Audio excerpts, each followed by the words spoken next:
الحمد لله رب العالمين الصلاة والسلام على خاتم النبيين وعلى آله وصحبه أجمعين أما بعد فأعوذ بالله من الشيطان الرجيم بسم الله الرحمن الرحيم قال الله تعالى في سورة النساء ألم تر إلى الذين أوتوا نصيبا من الكتاب يشترون الضلالة ويريدون أن تضلوا السبيل ترجمہ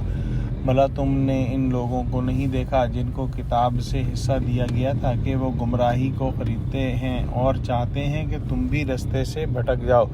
اس آیت کے اندر اللہ سبحانہ وتعالی نے یہود کا ذکر فرمایا ہے اور فرمایا کہ یہود کو کتاب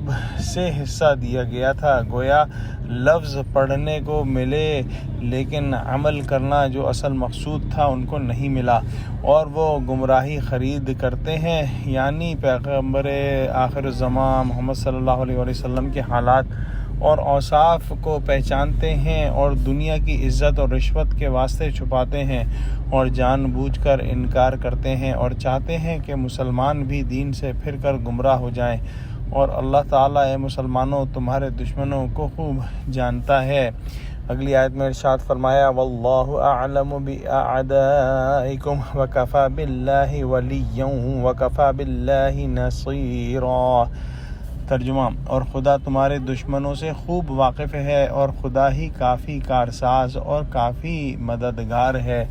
گویا اللہ سبحانہ وتعالی یہود کی اور تمام مسلمان دشمنوں کی چالوں سے مکمل طور پر آگاہ ہیں، اور مسلمانوں کا اصل کارساز اللہ ہی ہے اور اصل مددگار اللہ ہی ہے، اور مسلمانوں کو صرف اللہ سبحانہ وتعالی پر بھروسہ کرنا چاہیے اور اللہ سبحانہ وتعالی ہی سے مدد مانگنی چاہیے۔ دعا کرتے ہیں کہ اللہ ہم کو قرآن کا فہم عطا فرما اور قرآنی احکام کو سمجھنے اور ان پر چلنے والا بنا، آمین۔